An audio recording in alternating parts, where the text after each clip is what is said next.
এখন আমরা সনাতন গোস্বামী পাদের তিরোভাব তিথি পালন করতে চলেছি। Their disappearance of Sanatana. We are going to celebrate the disappearance of Sanatana Goswami Pad, and simultaneously we also observe the Appearance Day of Krishna Daipyana Veda Vyas, that is called Guru Purnima.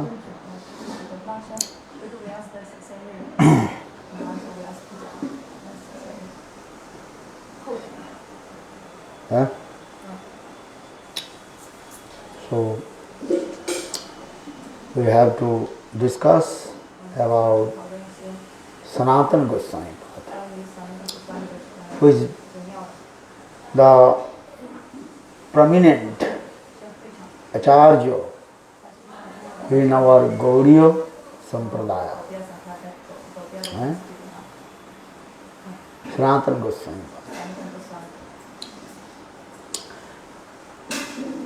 There are 6 Goswamis has mentioned in Chaitanya Chaitamritam, Sri Rupa Sanatana Bhatta Raghunath, Sriji Gopal Bhatta Das Raghunath.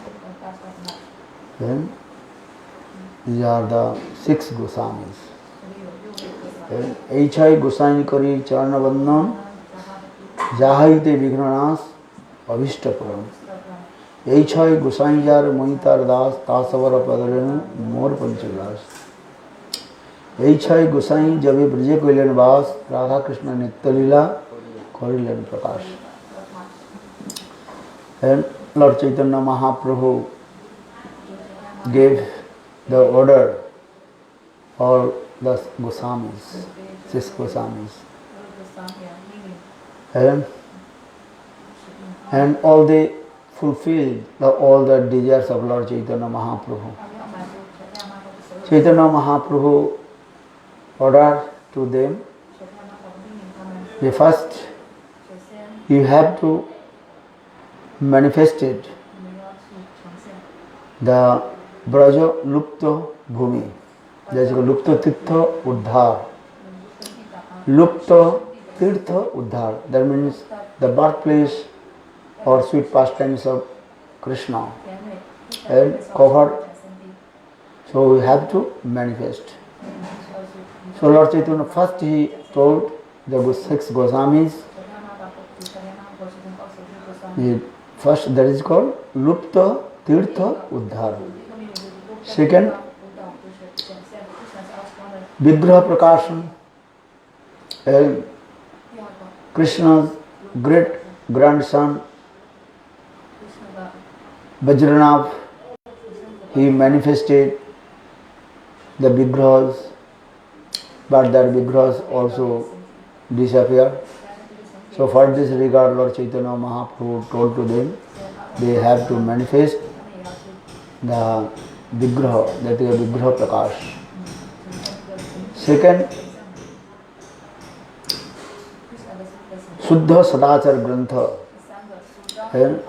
they have to manifest all the Suddha Sadachar Grantha.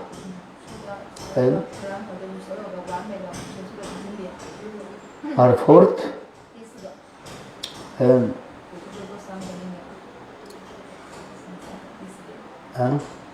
Suddha Sadachar Grantha, Lupta Tirtha Uddhar, Vigraha Prakash, and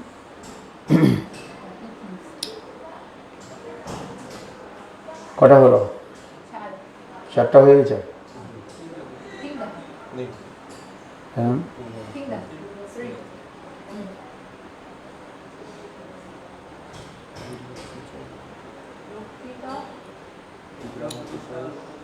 First Lupta Tirtha Uddhar. Lupta Tirtha Uddhar. Second, Vigraha Prakash. And or third, शुद्ध सदाचार ग्रंथ। और fourth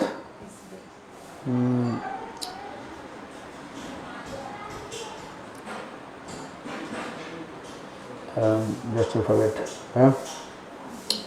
In this way, Lord Chaitanya Mahaprabhu, so all our Goswamis, they fulfilled all his desires.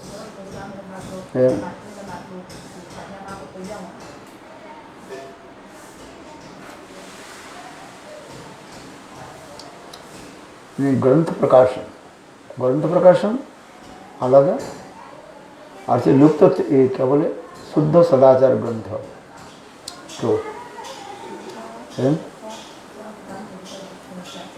ठीक ही बोल रहा हूँ। लुप्त तीर्थ उद्धार विग्रह प्रकाश शुद्ध सदाचार ग्रंथ है और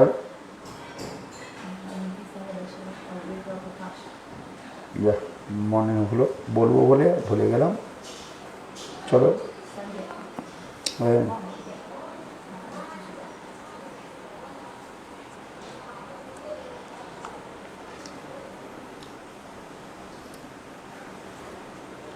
এখন সেই সনাতন গোস্বামী পাদের কথা আমরা এখন কীর্তন করব। সনাতন গোস্বামী পাদ কে ছিলেন তার संक्षिप्त जीवन इतिहास सम्बन्धे आलोचना करब। सनातन गोस्वामी पाद रूप गोस्वामी पाद एवं तार छोटो भाई अनुपम बा बल्लभ अनुपमेर दुईटा नाम अनुपम और बल्लभ एरा तीन भाई छिलेन। এরা কর্ণাটক দেশীয় উচ্চ কুলের বংশী ব্রাহ্মণ ছিলেন। তার পূর্বজ সেইখান থেকে এসে বাকলা চন্দ্রদ্বীপে তারা বসবাস করেন। তারপরে তারা ওইখান থেকে धीरे धीरे तारा वंशर विस्तार करें।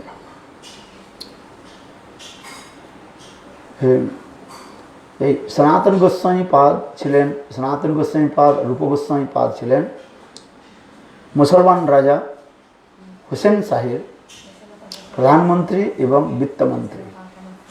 सनातन गोस्वामी पाद छिलेन प्रधानमंत्री कार हुसैन शाह बांग्लार ये नवाब शासनकर्ता हुसैन शाह। এই হুসেন সাহেব তিনি ছিলেন প্রধানমন্ত্রী আর রূপ গোস্বামী পাদ ছিলেন বিত্তমন্ত্রী মানে ফাইন্যান্সিয়াল মিনিস্টার রূপ গোস্বামী। আর অনুপম বা বল্লভ তাদের সঙ্গে থাকতেন। কিন্তু মুসলমান রাজা তাদের নামগুলোকে দেননি। এই যে নাম কি দিয়েছিলেন সনাতন গোস্বামীকে নাম দিয়েছিলেন সাকর মল্লিক আর রূপ গোস্বামী পাদকে নাম দিয়েছিলেন দবির খাস और साकर मल्लिक।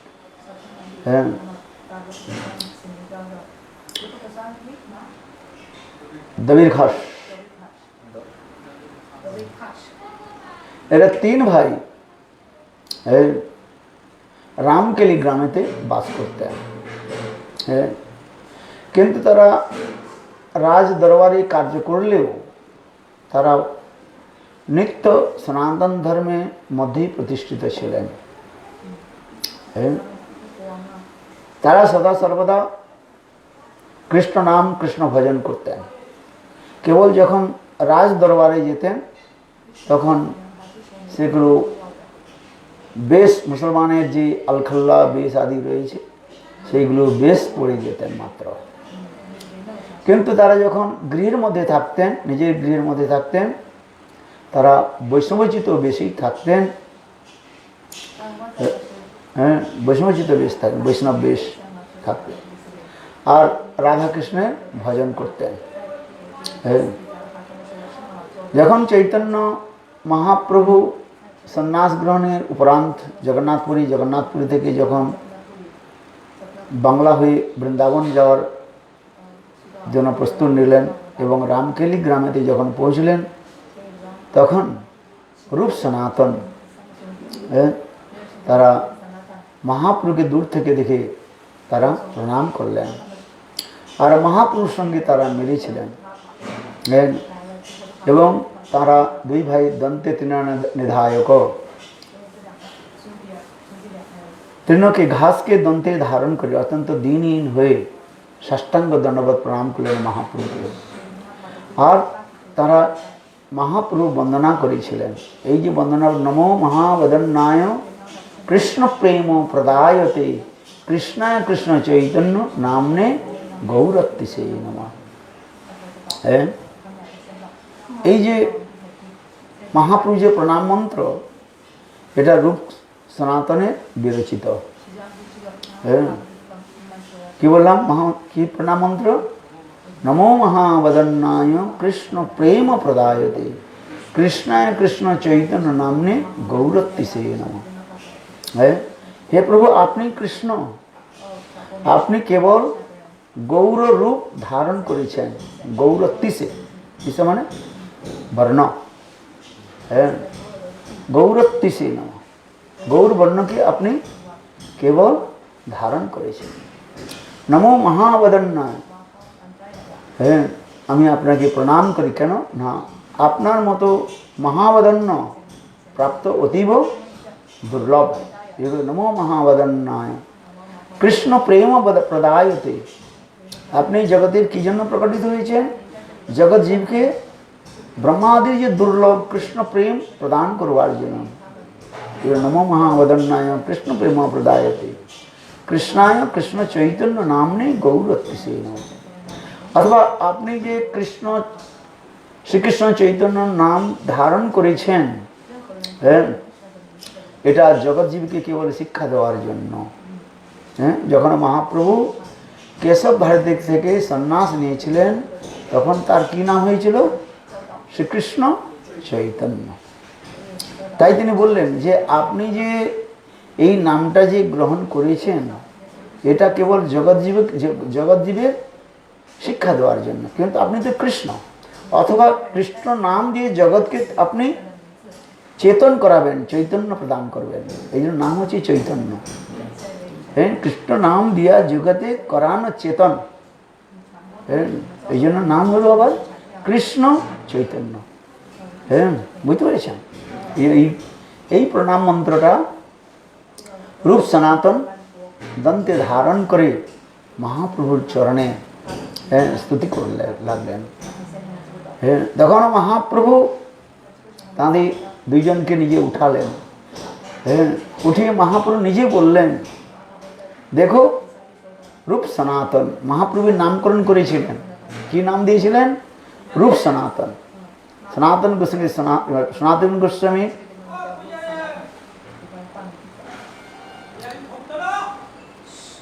কি নাম ছিল?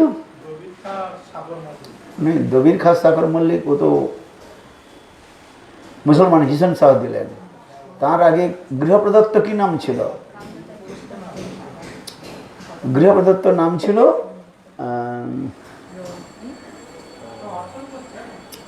কি বলা হচ্ছে, জাস্ট আবার এখন ভুলে গেল বলতে বলতে।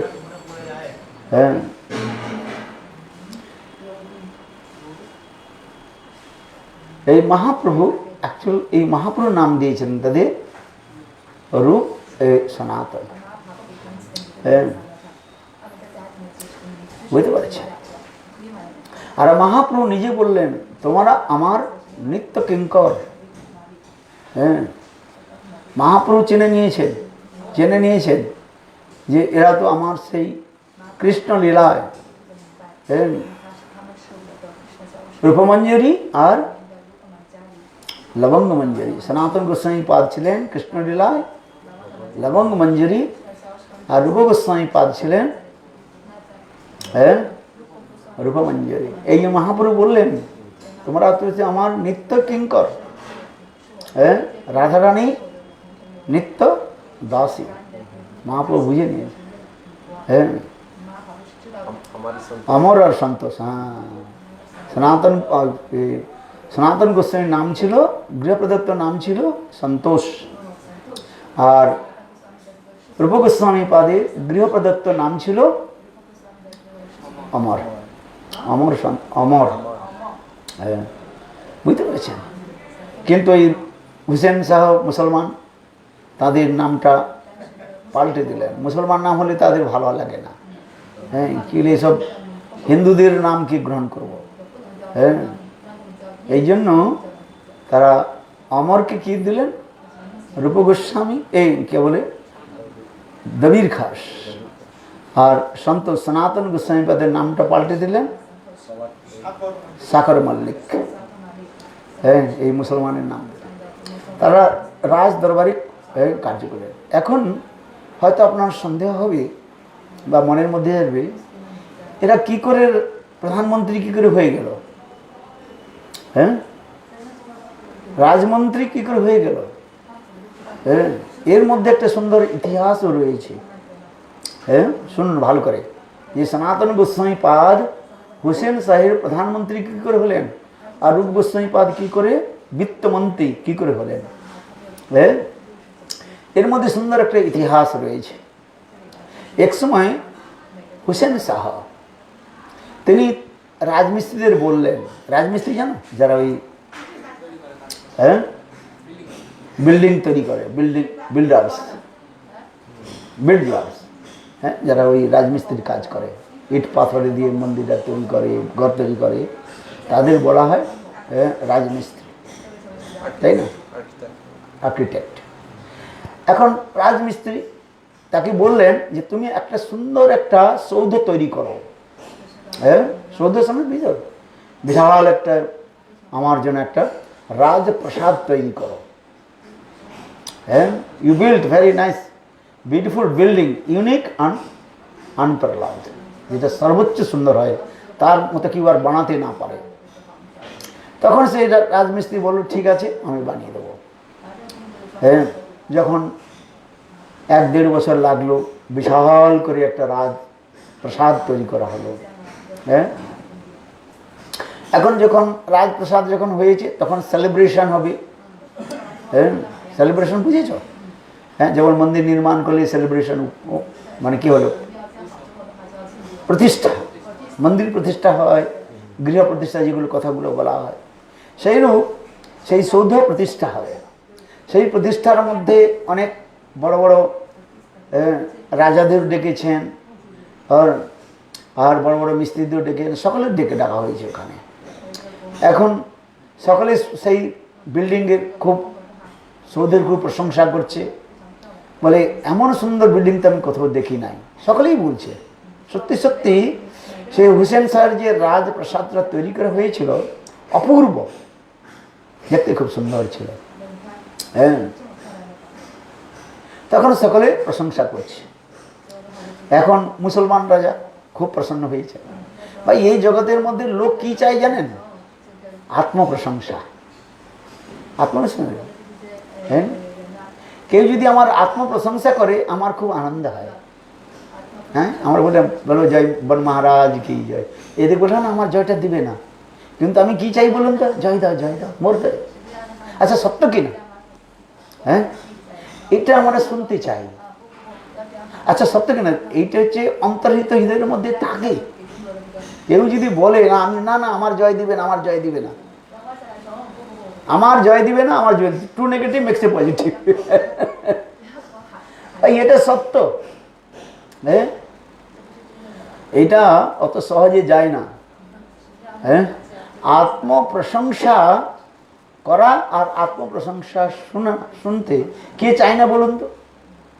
হ্যাঁ, কিন্তু অপরাজিত জগতে ভগবানও পর্যন্ত বলছেন কেউ যদি আমার গুণকীর্তন করে আমি প্রসন্ন হই, সেটা হচ্ছে অপ্রাকৃত। তাই না? শুনুন ভালো করে, নাহলে সিদ্ধান্ত গড়বড় হয়ে যাবে। ভগবানের কেউ যদি কথা বলেন, ভগবান প্রসন্ন হন, তাই না? এই জন্য জগন্নাথ কি, জগন্নাথ তার প্রেমের মহিমা কথা শুনে তিনি নিজেই দ্রবীভূত হয়ে গেলেন। তাহলে কে শুনতে চায় না? আর বদ্ধদ্বীপের মধ্যে ওইটা বিকৃতি হয়ে থাকে। ভগবান আর ভক্তের মধ্যে ওইগুলো শুদ্ধ রূপে থাকে, আর বদ্ধজীবের মধ্যে ওইগুলো কি হয় না, বিকৃতি হয়, তাই না? এখন কি হচ্ছে, বিশাল তো প্যালেস তৈরি হয়ে গেছে, সকলেই মহিমা প্রকাশ করছে, বলে হ্যাঁ মহারাজ, মোল্লা সাহেব, আপনি যে এই যে সুন্দর তো প্রসাদ তৈরি করেছেন, রাজপ্রসাদ তৈরি করেছেন, this place is unique and আনপ্যারালালড।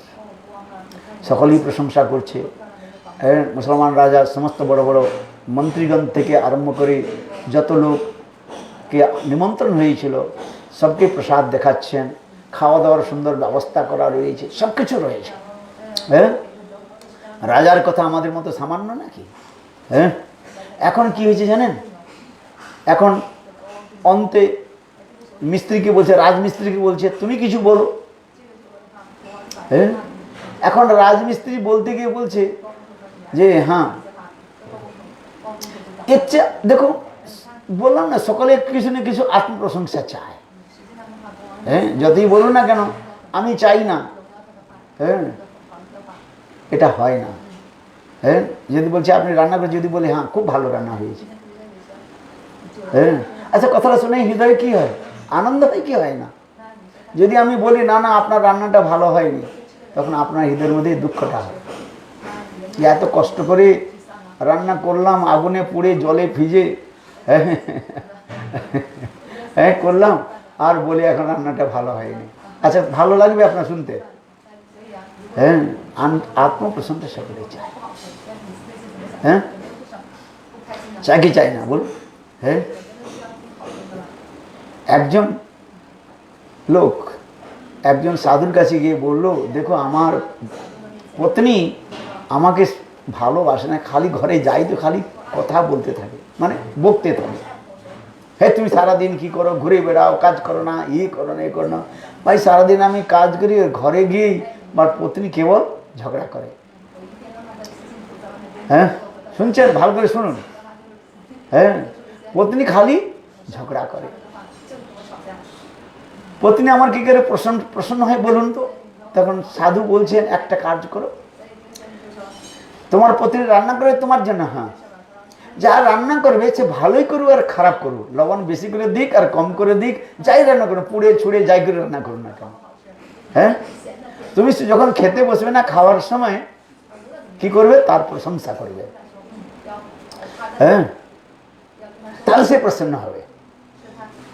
আচ্ছা কথাটা সত্য, এই কথাটা অপ্রিয় হলেও সত্য। আর এটাই সত্য যে আপনি এতক্ষণ ধরে রান্না করলেন, 3 ঘন্টা থেকে আগুনের সঙ্গে খুন্তি দিয়ে লোহা দিয়ে লড়াই করলেন, কি করেন না, কত পরিশ্রম করেছেন। আর খাওয়ার সময় বলে বসে গ্যাস গ্যাস গ্যাস গ্যাস ঘ্যান ঘ্যান করতে রাখ থাকে, বলে এটা লবণ হয়ে বেশি লবণ হয়ে গেছে, এটা পুড়ে গেছে, এটা জলে গেছে, এটা হয়ে গেছে। আচ্ছা তখন আপনার মনটা কি খারাপ হয় বলুন তো? আরে কার্য করতে গেলে কোথাও তো অল্প একটু হবে, হবে না? হবে না? এমন কোনো তো নিখুঁত তো হয় না, তাই না? নিখুঁত করে কেউ রান্না করতে পারবে? রান্না করতে গেলে কোথায় একটু আলুটা একটু হাতে জ্বলে যেতে পারে, পুড়ে যেতে পারে, সামান্য কিছু হতে পারে। কিন্তু যে খাওয়ার সময় বসে খেলে gas gas gas gas gas gas করবে, এটা কি রান্না করেছ, এটা লবণ নেই, এটা লবণ বেশি হয়ে গেছে, এটা পুড়ে গেছে, আচ্ছা ভালো লাগবে আপনার? আপনি বলবেন। আচ্ছা কথায় আসি, এখন সাধু বললেন যখন তুমি খেতে বসবে না, পত্নীর প্রশংসা করবে, বাহ সুন্দর রান্না হয়েছে, সুন্দর সুন্দর সুন্দর, যাই করুক না কেন, সে লবণ যদি হয়েও যায়, বেশি হয়ে যায়, খেতে যদি নাও পারেন, তবু বলবেন ভালো, ভালো হয়েছে, বাহ সুন্দর, হ্যাঁ আরো ভালো করার চেষ্টা করো একদম। আচ্ছা এখন কি হয়েছে, সাধু তাকে উপদেশ দিয়েছে। এখন সাধু খেতে বসেছে। হ্যাঁ, যখন খেতে বসেছে ওই দিন কি করেছে জানেন?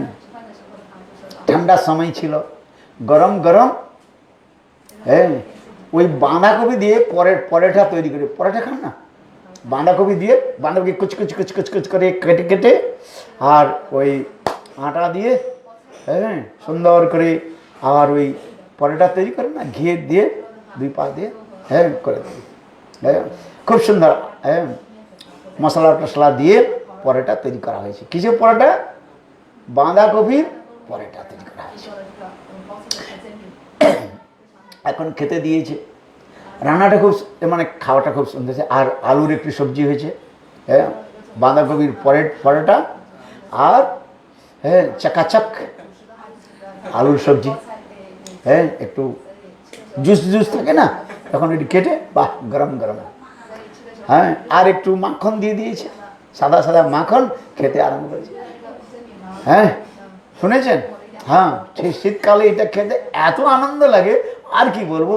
আর যদি একটু লেবুর যদি আচার হয়, মিঠে মিঠে আচার, লেবুর আচার, তাহলে তো মানে মন অমৃতকে ভুলিয়ে দেবে, অমৃতকে ফেল করে দেবে। হ্যাঁ এখন খেতে দিয়েছে পত্নী, হ্যাঁ খাওয়ার সময় যখন খাচ্ছে আর ওই কথা সাধু তো শিখিয়ে দিয়েছে না, হ্যাঁ বলছে আহা তুমি আজকে যে রান্না করেছ এটা কত সুন্দর, আমি যেন অমৃত খাচ্ছি, স্বর্গের অমৃত, আহা তোমার হাতের যে রান্না। তখন পত্নীটা একটা ঝাড়ু নিয়ে বলছে হ্যাঁ হ্যাঁ 30 বছর বিয়ে হয়েছে, তুমি কখনো আমার প্রশংসা করো নাই, এখন যে ওই আমার পড়েছির হ্যাঁ বাড়ি থেকে এই পরোটা এনে দিয়েছি, এখন তুমি বলছো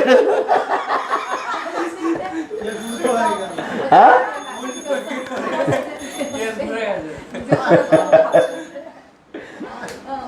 বলে ঝাড়ু দেখো নাই তুমি, 30 বছর তোমার সঙ্গে আমার বিবাহ হয়েছে, কখনো তুমি আমার একটু রান্নার প্রশংসা করলে না। আজ আমি এই পড়েছি আমাদের দিয়ে গেছে, আজকে আমার শরীরটা খারাপ, হ্যাঁ মেয়েদের শরীরটা খারাপ থাকে না 3 দিন 4 দিন, এই জন্য আমার পড়েছি বুঝলেন তো, হ্যাঁ প্রতিবেশী, হ্যাঁ হ্যাঁ তার বাড়ি থেকে এই গরম গরম পরোটা এনে দিয়েছি আর তুমি খাচ্ছ আর বলছো আমি খুব ভালো রান্না করি। আচ্ছা ধরে ফেলেছি কিনা?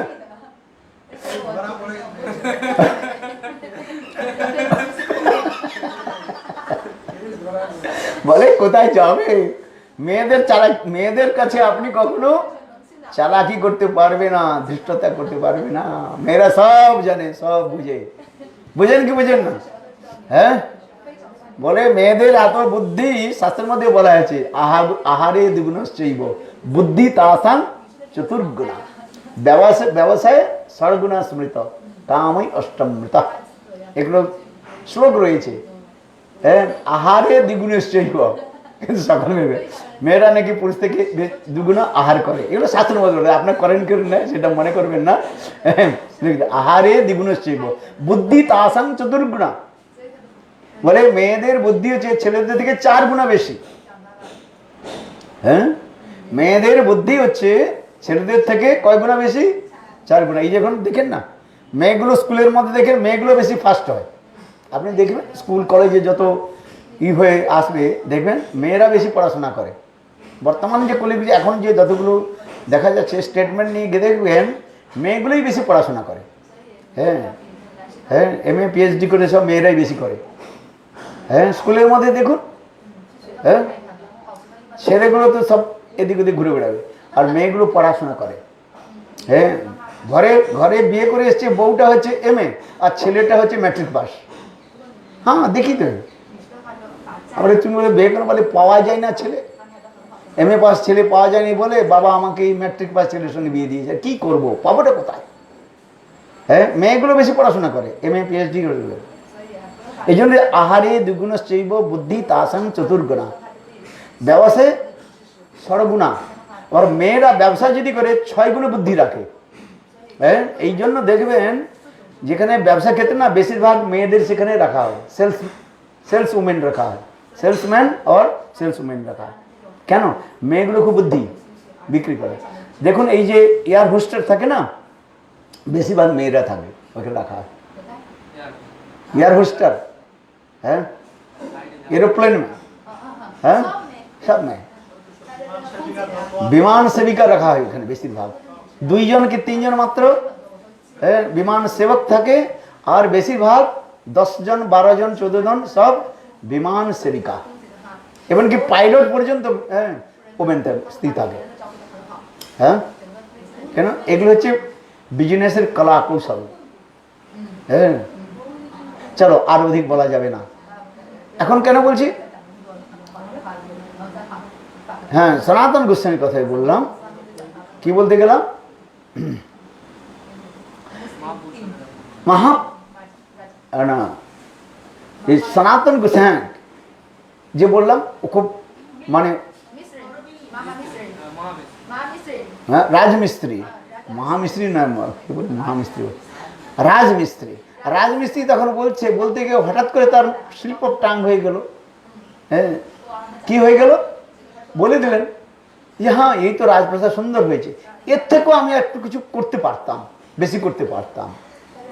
হ্যাঁ, সময়ের অভাবের জন্য আমি যা করেছি, এর থেকে যদি আরেকটু যদি সময় পেতাম তাহলে এর থেকে আরেকটু ভালো করে করতে পারতাম। হ্যাঁ, যখন এই কথাটা বলে দিয়েছে না, রাজা হুসেন সাহেব মাথা তো ঘুরে গেছে। বলে তোমাকে আমি বলেছি যে আমার এই যে সৌধ তৈরি করবে, রাজপ্রাসাদ যে তৈরি করবে, সেটা হবে পৃথিবীর মধ্যে সবচেয়ে শ্রেষ্ঠ। তার মানে তুমি কি ঠিক করো নাই, একটু কোথায় রেখেছো? আর মুসলমান না, ঠোঁটে রাগ হয় না, বলে না? হ্যাঁ, মুসলমানদের রাগটা খুব তাড়াতাড়ি হয়ে যায়, ঠোঁটে রাগ বলে কি বলে না? হ্যাঁ, আরে ভাই কি করেছেন জানেন? সেই মুসলমান রাজা, হিন্দু এই মুসলমান রাজা হুসেন শাহ, হ্যাঁ, এত করে দেখতে দেখতে লাল হয়ে গেছে একবার। হ্যাঁ, আমি এত পয়সা খরচ করলাম আর তুমি পূর্ণ করো নি, তাহলে একটু কম করে দিয়েছো, তার মানে আবার কোথায় গিয়ে তুমি এর চেয়ে ভালো করে ফেলবে। হ্যাঁ, এই জন্য রাজা কি করে, হুসেন শাহ কি করছে না, একবারে রাগ, একবারে মানে রেগে ক্রোধান্বিত হয়ে গেছে।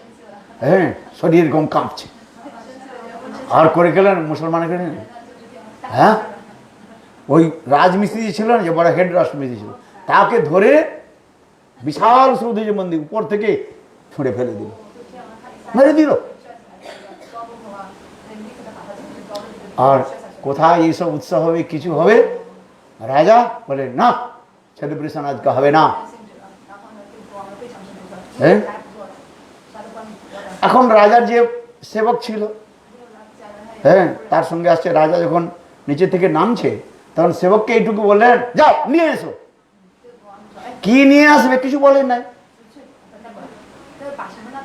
হ্যাঁ, আর ওই সেবক তখন রাজা রেগে আছে, যদি কিছু বলে বললেন ঠোঁট কাটার, মানে ঠোঁটে রাগ বলে না, যদি রাজাকে জিজ্ঞাসা ওকে না ধরে ফেলে দেয়, এই জন্য সেবক কিছু বলে না। আর রাজা বলেন যাও নিয়ে এসো। কি নিয়ে আসবে? হ্যাঁ,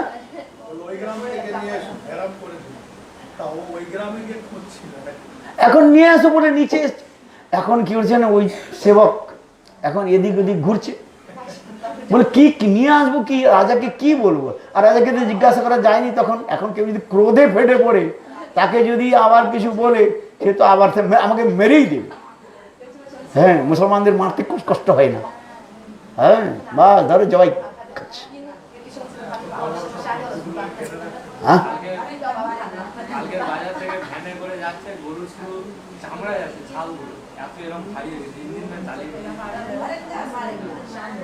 আচ্ছা শুনুন, এখন কি করবে? এই এখন ও ঘুরছে এইদিকে, এই শোনো কথা শোনো, এখন কি হচ্ছে, এই অমর আর সন্তোষ, হ্যাঁ, অমর আর সন্তোষ, এই দুইজন এক জায়গায় বসেছিল। হ্যাঁ, গাছের তলা হয়ে যেখানে করবে। এখন ওই লোকটা, রাজার লোকটা এখানে ঘুরছে, তখন বলছে তুমি এখানে কি, তোমাকে চিন্তিত দেখে মনে হচ্ছে, কিছু জিনিস কিছু খুঁজছো না, কি করছো, কি ব্যাপারটা কি বলো।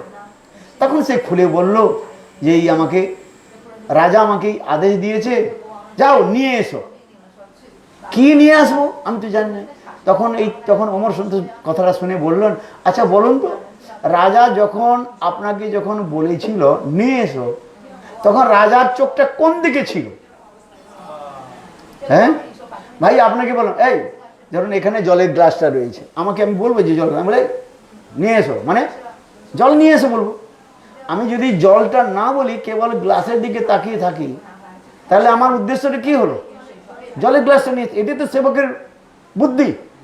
আর সেবককে যে বলে জল নিয়ে আসো, এটা হচ্ছে ভালো সেবক নয়, বুদ্ধিমান সেবক নয়। বুদ্ধিমান সেবক কি হয়? কেবল ইঙ্গিতে বুঝে। এই জন্য ইঙ্গিতে পণ্ডিত বুঝে, আর মূর্খ বুঝে কিলে।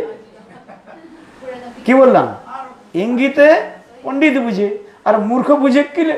কিলে মানে পিটাই করে মূর্খকে বোঝানো যায়। আর পণ্ডিত যে হয়, তাকে কেবল চোখের ইশারা করলেই বুঝতে পারে। তখন বললেন হ্যাঁ। তখন রাজার চোখটা কোন দিকে ছিল? বলে ওই মন্দিরে, ওই যে রাজপ্রাসাদ, ওইখানে কোনো একটা জায়গায় একটু ঠিক মতো মানে হয় নাই, অপূর্ণ রয়ে গেছে। হ্যাঁ, যাও, রাজা বলেছেন তোমাকে কি নিয়ে আসতে বলছে? বলছে নিয়ে আসো। কি নিয়ে আসো? রাজমিস্ত্রি ডেকে নিয়ে আসো, ভালো মিস্ত্রি ডেকে নিয়ে আসো। ওইখানে কোনো একটা জায়গায় হ্যাঁ ঠিক হয় নাই, হ্যাঁ অপূর্ণ রয়ে গেছে, পূর্ণতা হয়। তখন কি করলেন? রাজার সেবক রাজমিস্ত্রিকে ডেকে নিয়ে এলেন। এখন এই করতে করতে প্রায় 1-2 ঘন্টা হয়ে গেছে। রাজা তখন একটু শান্ত হয়েছেন, হুসেন সাহেব একটু শান্ত হয়েছেন, রাগটা চলে গেছে। রাগটা ধীরে ধীরে চলে যায় না? হ্যাঁ, যেমন আগুন খপ করে উঠে যখন আগুন জ্বলে যায় সব, আর পুড়ে ছাই করে দেয়। ঠিক তো আমাদের ক্রোধ যখন হয়, আগুনের মতো জ্বলে উঠে আর সব কিছু নষ্ট করে দিয়ে আমরা বসে থাকি। হ্যাঁ, তাই না? ধপ করে উঠে পড়ে আগুনে, যেমন খপ করে বলে রাগও তেমন। আগুন নিভে গেলে পরে থেকে ছাই, আর রাগ চলে গেলে মনে দুঃখ পাই। এগুলো কবির কথা আছে কি আছে না? এটা বাংলা কথা, ভালো করে বুঝতে পারছেন, আর ব্যাখ্যা করতে হবে। এখন কি করছেন? তখন রাজা হুসেন শাহ 1-2 ঘন্টা পরে যখন শান্ত হয়েছেন, তখন নিজে একটু ক্ষোভিত হয়েছেন। হায় হায়, এত বড় রাজমিস্ত্রিকে আমি মেরে দিলাম, তার দ্বারা হয়তো আরো কিছু করতে পারতাম। হ্যাঁ, কিন্তু আমার ক্রোধ এসে গেল, আমি রাজমিস্ত্রিকে মেরে দিলাম, মনে দুঃখ হলো। হ্যাঁ, আর ঠিক ওই সময় রাজার সেবক আর একটা রাজমিস্ত্রি নিয়ে উপস্থিত হয়েছে। তখন রাজা জিজ্ঞাসা করছেন, সেবককে জিজ্ঞাসা করলেন, তুমি কি করে জানলে? আমি তোমাকে তো বলি না নিয়ে আসো। কি নিয়ে আসো? তুমি কি করে জানলে? তুমি আমার ভাবটা কি করে জানলে? তখন সেই সেবক, রাজার সেবক বললেন যে মহারাজ, আপনার ভাবটা আমি জানতে পারিনি। আমি যখন এইখানে ওই নিচে গিয়ে যখন ঘোরাঘুরি করছিলাম, তখন 2টা বালক ওখানে বসেছিল। হ্যাঁ, 15-16 বছরের বালক, এই কৃষ্ণদাসের মতো সুন্দর বালক 2টা বসেছিল ওখানে। ওই 2টো বালক বসেছিল, তারা আমার চিন্তিত অবস্থা দেখে আমাকে জিজ্ঞাসা করলেন।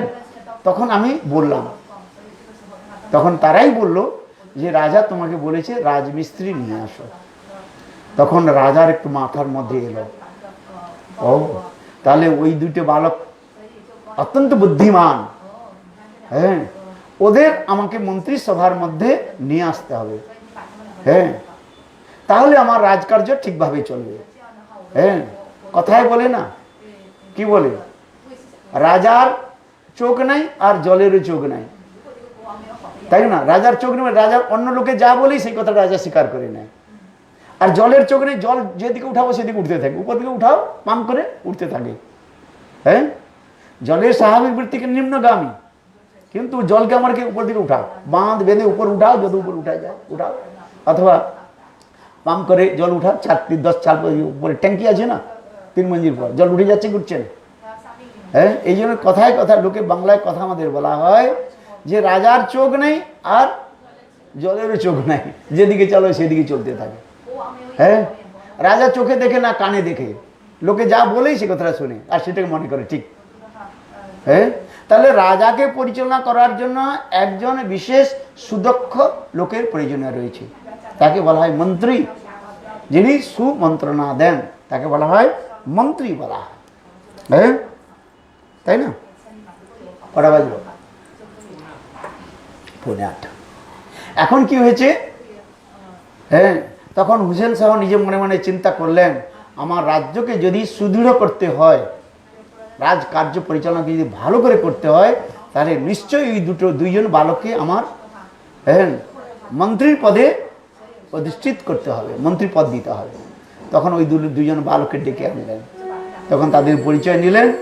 পরিচয় নিলে তখন সনাতন গোস্বামী পাদ, তার নাম ছিল কি নাম ছিল? সন্তোষ। আর রূপ গোস্বামী পাদ নাম ছিল অমর। তাদের দুইজনকে দুইটা পদ দিলেন, প্রধানমন্ত্রীর পদ দিয়ে দিলেন। দেখুন, হ্যাঁ, সনাতন গোস্বামী পাদকে দিলেন প্রধানমন্ত্রী, আর রূপ গোস্বামী পাদকে দিলেন বিত্তমন্ত্রী, ফাইন্যান্সিয়াল মিনিস্টার। হ্যাঁ, দেখুন, হ্যাঁ, পদ দিয়ে দিলেন। এই জন্য রূপ সনাতন ওইখানেই থাকলেন। হ্যাঁ, এইভাবে রূপ সনাতন রাজা হুসেন শাহের দরবারে, হ্যাঁ, থাকতেন, রাজকার্য পরিচালনা করতেন, সব কিছু করতেন। আর রাজা হুসেন শাহ সনাতন গোস্বামী পাদকে নিজের ভাইয়ের মতো স্নেহ করতেন। হ্যাঁ, মুসলমান হয়েও তিনি, হ্যাঁ, হিন্দুদের, হ্যাঁ, আদর করতেন। হ্যাঁ, সব মুসলমান এক নয়। হ্যাঁ, অনেক মুসলমান আছেন, তারা অত্যন্ত ধীর স্থির, বিজ্ঞ, হ্যাঁ, আর সকলকে আদর করেন। এ নয় যে সব মুসলমান খারাপ, এটা বলা উচিত না। হ্যাঁ, হুসেন শাহ কি করলেন, সনাতন গোস্বামী পাদকে নিজের ভাইয়ের মতো স্নেহ করতেন। হ্যাঁ, আর সনাতন গোস্বামী পাদ জানি সাকর মল্লিক যা উপদেশ দিতেন তাই কার্য করতেন। হ্যাঁ, কারণ প্রধানমন্ত্রী আর সনাতন অত্যন্ত বিচক্ষণ, মেধাবী, বুদ্ধি সব রাখে। হ্যাঁ, এইভাবে রূপ সনাতন সেখানে থাকলেন। এখন কথার প্রসঙ্গে আসেন, রূপ সনাতন কিন্তু কেবল রাজকার্যের সময় রাজসভাতে যেতেন, আর বাকি সময় তিনি তার ওই রামকেলি গ্রামে ওইখানে থাকতেন। বুঝতে পারছেন, রামকেলি গ্রামে থাকতেন। আর ওইখানে থেকে তারা সাধারণ ভোজন করতেন। হ্যাঁ, নিজের গৃহের মধ্যে, হ্যাঁ, রাধাকুণ্ড, শ্যামকুণ্ড, মানে গৃহের মধ্যে, মানে গৃহের চত্বরের মধ্যে বিশাল, রাজা থেকে বিশাল দিয়েছে, বাংলোর দিয়েছে। হ্যাঁ, প্রধানমন্ত্রী বলে কথা সামান্য নাকি? হ্যাঁ, বিশাল এরিয়া দিয়েছে। হ্যাঁ, সেখানে রাধাকুণ্ড, শ্যামকুণ্ড, গিরিরাজ, গোবর্ধন, এইসব সমস্ত কিছু নিজে সুন্দর করে দিয়েছে। আর ভগবানের নাম করতেন তারা। হ্যাঁ, রূপ সনাতন রাধাকৃষ্ণের উপাসনা করতেন। হ্যাঁ, আর তার যে ছোট ভাই, কি নাম বললাম বলুন তো? অনুপম বা বল্লভ, জীব গোস্বামী পিতা। হ্যাঁ, রূপ সনাতন বিবাহ করেন না, কোথাও উল্লেখ নাই যে রূপ সনাতন বিবাহ করেছে, কিন্তু বল্লভ বা অনুপম বিবাহ করেছিলেন। হ্যাঁ, তার জন্য জীব গোস্বামী পাদ তার পুত্র হয়ে জন্মগ্রহণ করেছে। হ্যাঁ, তিন ভাই ওই একই জায়গায় থাকতেন। কিন্তু দেখো আশ্চর্য কথা, রূপ সনাতন তারা কি করতেন? রাধাকৃষ্ণ ভজন করতেন। হ্যাঁ, ভাগবত পড়তেন, রাধাকৃষ্ণের ভজন করতেন। হ্যাঁ, আর গ্রন্থ আদি, হ্যাঁ, অধ্যয়ন করতেন। যত আমাদের, হ্যাঁ, গ্রন্থ রয়েছে, পুরাণ আদি রয়েছে, তখন তার চৈতন্য চরিতামৃত হয় নাই। আসেন, চৈতন্য চরিতামৃত পরে হয়েছে রূপ, হ্যাঁ, হ্যাঁ, মহাপ্রভু অন্তর্ধানের পর। হ্যাঁ, তখন কি করেছেন? ওইখানে ভাগবত অধ্যয়ন, বেশিরভাগ রূপ সনাতন ভাগবত অধ্যয়ন করতেন। বৈষ্ণবানাং যথা প্রিয়ম, বৈষ্ণবের অত্যন্ত প্রিয়তম তো কি হলো? ভাগবতম। হ্যাঁ, যদ বৈষ্ণবানাং প্রিয়ম। হ্যাঁ, তারা ওই ভাগবত অধ্যয়ন করতেন আর রাধাকৃষ্ণের উপাসনা করতেন। কিন্তু ছোট ভাই, কি বললাম নাম? বল্লভ বা অনুপম, তিনি রামচন্দ্রের উপাসনা করতেন, রামায়ণ পাঠ করতেন। হ্যাঁ, একদিন সনাতন গোস্বামী পাদ ছোট ভাইকে বললেন, দেখো আমরা তিন ভাই এখানে একত্রে থাকি, আমরা রাধাকৃষ্ণের উপাসনা করি আর তুমি রামচন্দ্রের উপাসনা করো।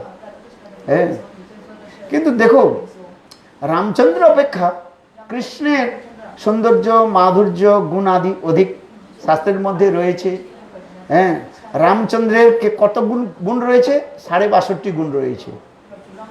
হ্যাঁ, বুঝতে পারছেন কত গুণ রয়েছে? 62.5। কোথাও বড় 62 চলে, 62 গুণ রয়েছে, যাই বলে না কেন। আর কৃষ্ণের কত গুণ রয়েছে? 64টা গুণ রয়েছে, বুঝতে পারছেন? হ্যাঁ, বিষ্ণুর কত গুণ রয়েছে? 60 গুণ রয়েছে। এগুলো শাস্ত্রের মধ্যে বর্ণনা রয়েছে। হ্যাঁ, দেখুন, এই জন্য শ্রীমদ্ ভাগবতের বলা হয়েছে এতে চাংশ কলাপুংস কৃষ্ণস্তু ভগবান স্বয়ং। হ্যাঁ,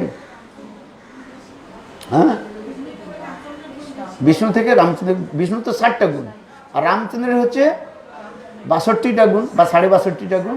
আর কৃষ্ণের কত গুণ রয়েছে? 64টা গুণ।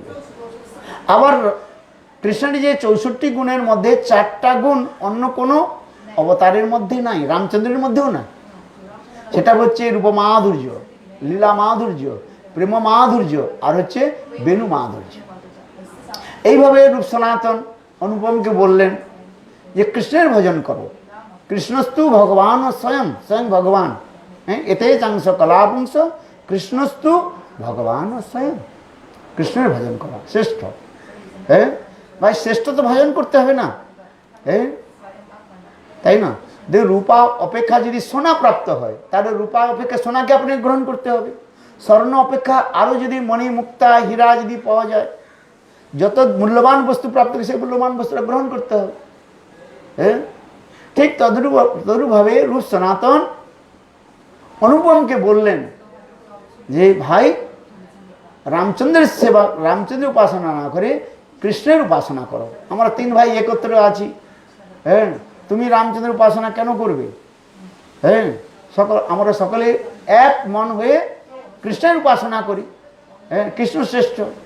যদ্যপি শাস্ত্রের মধ্যে বলা হয়েছে হ্যাঁ, রাম আর কৃষ্ণের মধ্যে কোনো ভেদ নাই। সিদ্ধান্ত তত্ত্ব ভেদসু অভি, তত্ত্ব সিদ্ধান্ত মে রাম আর কৃষ্ণের মধ্যে কোনো ভেদ নাই। হ্যাঁ, কিন্তু রসমাধুর্যের মধ্যে বিশেষ বৈশিষ্ট্য রয়েছে। রসমাধুর্যের মধ্যে কৃষ্ণের মাধুর্যের কথা সেখানে বলা হয়েছে। হ্যাঁ, কৃষ্ণের সেবা করতে হবে। এইভাবে অনেক যুক্তি দিলেন। এখন যুক্তি দিলে এখন অনুপমের মনটা একটু ফিরে গেল। হ্যাঁ, আপনার এইদিকে এসে বসুন, ওনার বসুন, একটু হরি কথা শুনুন। হ্যাঁ, হ্যাঁ, বুঝেছেন? এখন একটু শুনুন, হরিকথা শুনুন। এখন কি বললেন? যে রামচন্দ্র অপেক্ষা কৃষ্ণের সেবা করুন। তখন যেহেতু ওরা বড় ভাই, 2 জন বড় ভাই, পিতৃতুল্য বলা হয়। হ্যাঁ, বড় ভাইকে কি বলা হয়? পিতার মতো বলা হয়। এই জন্য পিতার আজ্ঞা পালন করতে হবে। তাই এই কথা শুনে অনুপমের একটু মনটা ফিরে গেল। চিন্তা করলেন ঠিক আছে আমি করব। কিন্তু দেখুন, যখন রাত্রিতে ভজন করবেন, রামচন্দ্রের কি বলে কৃষ্ণের ভজন করতে যাচ্ছেন, আর কৃষ্ণ নাম উচ্চারণ হচ্ছে না, কৃষ্ণের স্ফূর্তি হচ্ছে না। হ্যাঁ, রাম নাম আর রামচন্দ্রের স্ফূর্তি হচ্ছে। হ্যাঁ, অনেক চেষ্টা করলেন কৃষ্ণ নাম, কৃষ্ণ মন্ত্র জপ করবার জন্য, কিন্তু হচ্ছে না। মুখে কৃষ্ণ নাম জপ, কৃষ্ণ কৃষ্ণ, কিন্তু হয়ে যাচ্ছে কি? রাম রাম হয়ে যাচ্ছে। হ্যাঁ, সারা রাত কেঁদে অস্থির। হ্যাঁ, মুখটা ফুলে গিয়েছে। আহা, কেন দুঃখ হয়েছে? যে আমি বড় ভাই পিতৃতুল্য, তার আদেশ পালন করতে পারলাম না। হ্যাঁ, দেখুন, তখন প্রাতঃকালে সনাতন গোস্বামী পা দিলেন। দেখে কি অনুপমের মুখটা ফুলে গিয়েছে, চোখ থেকে জল পড়ছে। তখন যেখানে ভাই কি হয়েছে, তখন কেঁদে কেঁদে বলছে, অনুপম কেঁদে কেঁদে বলছে হ্যাঁ, যে আমি আমার মাথাটাকে রামচন্দ্রের চরণে বিকিয়ে দিয়েছি, আবার কি করে নেব? হ্যাঁ, আর বিকৃত পশু হয়ে গেছে। যেমন আপনার ঘরের গরুটা যদি কাউকে বিক্রি করে দেন, সেটা তো আর আপনার হয় না, যে কিনে নিয়ে গেছে তার। ঠিক তদ্রূপ বলছেন, বেঁচে আছো রামচন্দ্রের চরণে, আমি রামচন্দ্রের চরণে আমার মাথাটাকে বিক্রি করে দিয়েছি, কি করে ফিরিয়ে নেব? ফিরে নিতে হলে বহু দুঃখ কষ্ট হচ্ছে। হ্যাঁ, আর তোমার আমার পিতৃতুল্য, আমি তোমাদের আদেশ পালন করতে পারছি না, তাই কাঁদছি। তখন সনাতন গোস্বামী পাদ বললেন ভাই অনুপম, তোমাকে আর কৃষ্ণ ভজন করতে হবে না, তুমি রাম ভজন করো। হ্যাঁ, দেখুন, লোকে বলে না যেমন রং তেমন সং, তাই না? এটা তো 3 ভাই একত্রে ছিলেন। অনুপম রাম ভজন করলেন আর রূপ সনাতন কৃষ্ণ ভজন করলেন। এগুলো বলা হয়েছে শাস্ত্রের মধ্যে। হ্যাঁ, জীবের গঠনের সময় তার হৃদয়ের মধ্যে হ্যাঁ ওই বীজটা রয়েছে। আপনি কৃষ্ণ ভক্ত হবেন কি রাম ভক্ত হবেন কি বিষ্ণু ভক্ত হবেন, সেটা রয়েছে। হ্যাঁ, এই ভজন করতে করতে তখন সেখানে বীজটা অঙ্কুরিত হয়। হ্যাঁ, তখন তার প্রকাশ রয়েছে আপনার মধ্যে। প্রাথমিক অবস্থায় ভজন করতে করতে তো হবে। হ্যাঁ হ্যাঁ, বীজের মধ্যে যে পোটেন্সিটা থাকে সেইটা কি হয়, প্রকাশিত হয়, পরিপক্ক হয়। তারপরে হ্যাঁ, আম গাছের বীজ লাগালে কি হবে, আম হবে। হ্যাঁ, আর করেলা উচ্ছের বীজ লাগালে কি হবে, আম হবে কি, উচ্ছে হবে। ঠিক তদ্রূপ জীব গঠনের সময়, জীব যখন তৃষ্ণা শক্তিতে যখন প্রকট হয়েছে, সেই জীবের মধ্যে ওই পোটেন্সিটা আছে। এখন আপনারা জানেন না, এই সাধুসঙ্গ করতে করতে ভজন করতে করতে তখন সেখানে প্রকাশিত হবে। হ্যাঁ, এই কৃষ্ণ ভজন করতে করতে প্রকাশিত হবে। হ্যাঁ, আপনি কৃষ্ণ ভক্ত কি বিষ্ণু ভক্ত কি রাম ভক্ত, এটা আপনি এখন জানেন না। কিন্তু যারা কৃষ্ণ ভজন করেন, এই কৃষ্ণ ভজন করলে কি হবে না, ধীরে ধীরে প্রকাশিত হবে। কৃষ্ণের মধ্যে সমস্ত, কৃষ্ণকে কি বলা হচ্ছে, সর্ব অবতারী, সোর্স অফ অল ইনকারনেশন, সর্ব অবতারী। কৃষ্ণের মধ্যেও রাম রয়েছে, কৃষ্ণের মধ্যে বিষ্ণু রয়েছে, কৃষ্ণের মধ্যে নৃসিংহদেব রয়েছে। হ্যাঁ, এই জন্য বলছেন রামাদি মূর্তিষু কলা নিয়মেন তিষ্ঠন নানা অবতারো মকরো ভুবনেষু কিন্তু কৃষ্ণ সং পরমভূত পুরাণ পুরাণ জব গোবিন্দম আদি পুরুষং তমহং ভজামি। রামাদি মূর্তিষু কলা নিয়মেন তিষ্ঠন নানা অবতারো মকরোদ ভুবনেষু কিন্তু। হ্যাঁ, এই যে রাম আদি যত অবতার রয়েছে, মৎস্য কুর্ম বরাহ নৃসিংহ যত অবতার রয়েছে, সেই সকল অবতার থেকে, অবতার কোথা থেকে প্রকাশিত হয়েছেন, কৃষ্ণ থেকে প্রকাশিত হয়েছে। কৃষ্ণই তিনি নৃসিংহদেব, নৃসিংহদেবে প্রকাশ হয়েছে, মৎস্য কুর্ম বরাহ রাম। হ্যাঁ, এইগুলো শাস্ত্রের মধ্যে বলা হয়েছে। হ্যাঁ, এই জন্য কৃষ্ণের উপাসনা করলে সমস্ত অবতারের গণের উপাসনা হয়ে যায়। আবার এই ভজন করতে করতে আপনার স্বরূপগত জীবের যে স্বরূপ রয়েছে, সেই স্বরূপগত প্রকাশিত হবে। যতক্ষণ না পর্যন্ত হচ্ছে ততক্ষণ আপনি কৃষ্ণ ভজন করতে থাকুন, কৃষ্ণ নাম জপ করুন, কৃষ্ণ মন্ত্র জপ করুন। হ্যাঁ, তাই না? এগুলো শাস্ত্রের বিধান রয়েছে। হ্যাঁ, তাই সনাতন গোস্বামীপাদ বললেন, হ্যাঁ ভাই তোমাকে আর কৃষ্ণ ভজন করতে হবে না, তুমি কি ভজন করো, রাম ভজন করো। তোমার স্বরূপগত তুমি হচ্ছে কি রামের উপাসক। কি বলো, বুঝতে পেরেছেন? রামের উপাসক, রাম ভজন করো। হ্যাঁ, কিন্তু আপনি বলেন আমি এখন রাম ভজন, বলেন না, কৃষ্ণ ভজন করতে করতে আপনার ওইটা হৃদয়ের মধ্যে উদিত হবে। এই জন্য কৃষ্ণ নাম, কৃষ্ণ ভজন করার কথা শাস্ত্রের মধ্যে বলা হয়েছে। হ্যাঁ, বুঝতে পেরেছেন? মহাপ্রভু যখন দক্ষিণ দেশে যাচ্ছেন, এক ব্যক্তি রাম নাম জপ করছে অনেক বছর, আর মহাপ্রভুকে দেখে রাম নাম জপ হয় না, কৃষ্ণ কৃষ্ণ বলছে। তখন মহাপ্রভুকে জিজ্ঞাসা করলেন যে আমি আজন্ম সেবিলু রাম, হ্যাঁ, কিন্তু আপনাকে দেখে আমার কৃষ্ণ নাম জপ হচ্ছে আর রাম নাম জপ কেন হচ্ছে না? তখন মহাপ্রভু বললেন যে বাস্তবে তুমি হচ্ছে কৃষ্ণ ভক্ত, তুমি রাম ভক্ত নয়। হ্যাঁ, তোমার হৃদয়ের মধ্যে যে পোটেনশিয়ালটা রয়েছে সেটা কি, কৃষ্ণ। তুমি নিজেকে মনে করছো আমি রাম ভক্ত। অনেকে বলেন না আমি রামকে ভালোবাসি, আর তুমি তো কাকে ভালো, বদ্ধ জগতে কাকে তো ভালোবাসো, যাকে ভালোবাসো বাসো। কিন্তু ভজন করতে করতে সেখানে জীবের স্বরূপ উদিত হয়, এটা আমাদের জানতে হবে। হ্যাঁ, এই কতগুলো লোক আছে না এই শাস্ত্রগুলো তো পড়ে না, আর না সদ্গুরু আশ্রয় করেছে, না সদ্গুরুর কাছে হরিকথা শুনেছে। ওই কথা বলে এই বাবাজি সম্প্রদায়ের মতো বলতে থাকে, যেমন রং তেমন সং। হ্যাঁ, ওই একটা শ্লোকে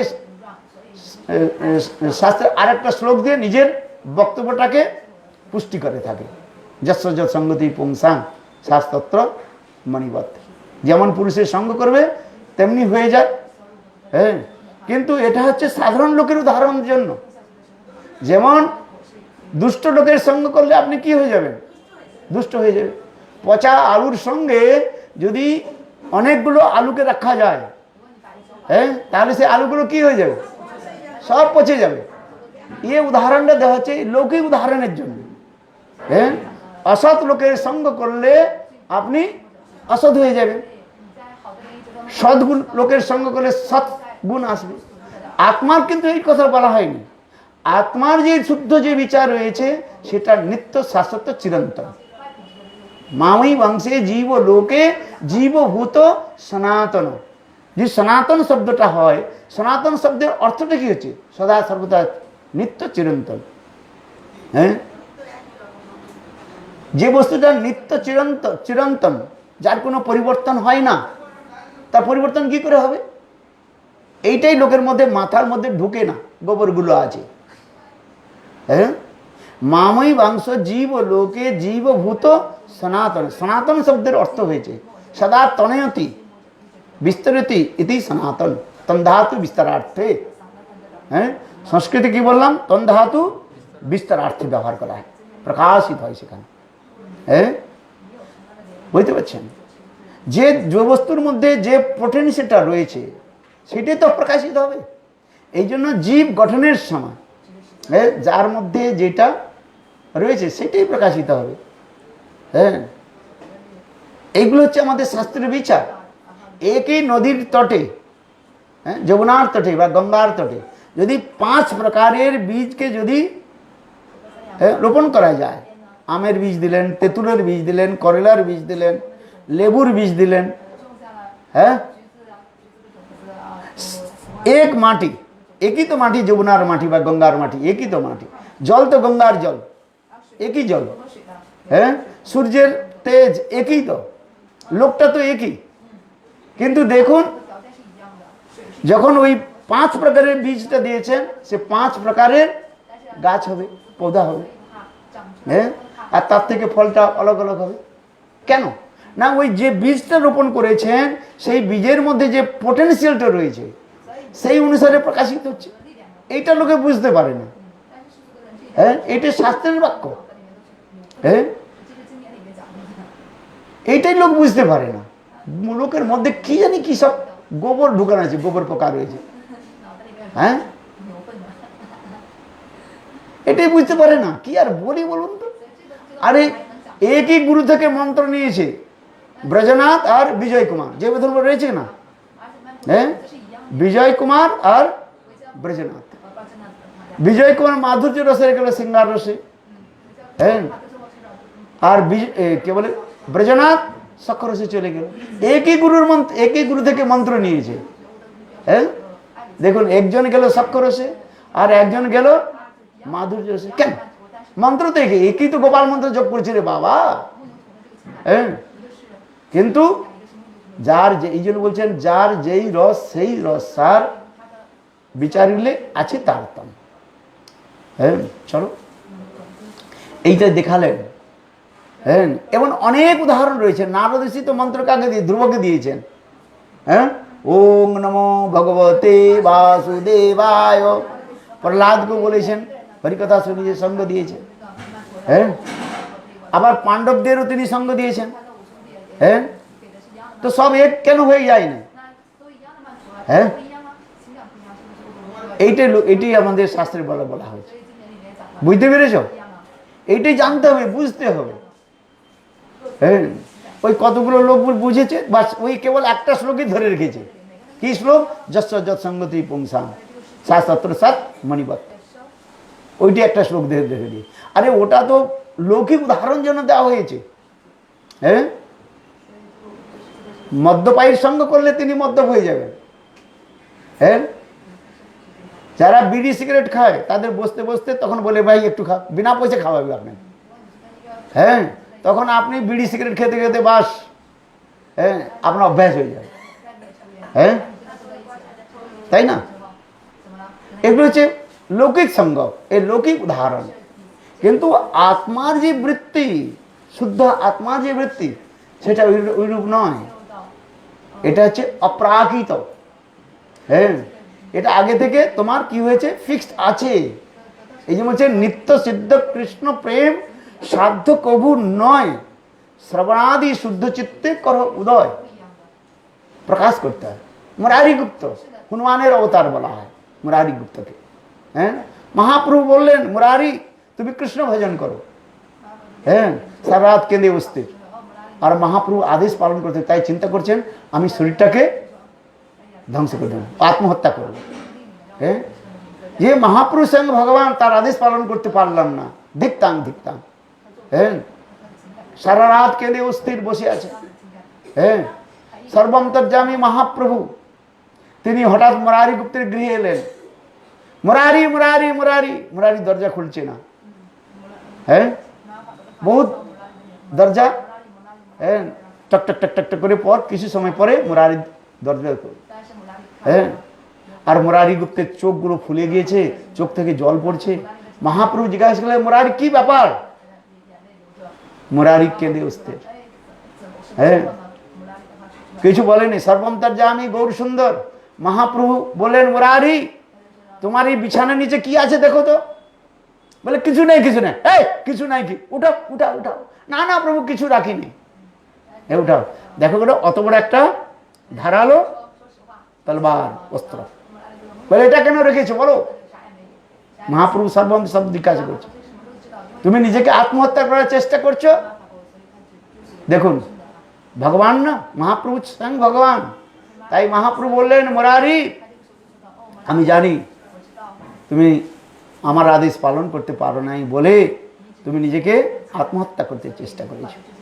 হ্যাঁ, তখন মুরারি মহাপ্রভু চরণ ধরে বললেন প্রভু সত্য, আপনি তো স্বয়ং ভগবান, আর ভগবানের আদেশ আমি পালন করতে পারি নাই। তাই আমি কেন, আমি আজন্ম হ্যাঁ রাম ভজন করে এসেছি। হ্যাঁ, আমি কি করে কৃষ্ণ ভজন কি করে করব? আর আপনার আদেশ পালন করতে পারছি না বলে নিজেকে ধিক্কার হচ্ছে, আত্মগ্লানি হচ্ছে। আর মহাপ্রভু আমাকে আদেশ দিলেন কৃষ্ণ ভজন করার জন্য, কিন্তু আমি কৃষ্ণ, তাই আমি বলছি, তাই আমি চিন্তা করছি নিজেকে আত্মহত্যা করো। তখন মহাপ্রভু বললেন মুরারি তুমি তো সেই সাক্ষাৎ হনুমান, তুমি হচ্ছে রাম ভক্ত। হ্যাঁ, তোমাকে আর কৃষ্ণ ভজন করতে হবে না, তুমি রামই ভজন করো। দেখুন মুরারি গুপ্তে পাল্টানো গেল না। হ্যাঁ, মহাপুরুষ সঙ্গ করলেন। আবার দেখুন মহাপুরুষ যখন দক্ষিণ দেশ ভ্রমণ করেছেন, হ্যাঁ, কতজনকে তিনি আবার হ্যাঁ সঙ্গ দিয়ে তিনি আবার কৃষ্ণ ভক্ত বানিয়েছেন। হ্যাঁ, বিশেষ করে গোপাল ভট্ট গোস্বামীর গৃহে যখন গিয়েছেন, ত্রিমল্ল ভট্ট, গোপাল ভট্ট, বেঙ্কট ভট্ট। হ্যাঁ, মহাপ্রভু ভট্ট পরিবারের থেকে তারা ছিলেন লক্ষ্মী নারায়ণের উপাসক ছিলেন। আর মহাপ্রভু কৃষ্ণ কথা শ্রবণ করিয়ে তাদের হ্যাঁ কৃষ্ণ ভজনে উদ্বুদ্ধ করলেন। তার মধ্যে বিশেষ করে প্রবোধানন্দ সরস্বতী পাদ, যিনি এই যে গ্রন্থটা লিখেছেন, দেখেছেন এই রাধারস সুধানিধি।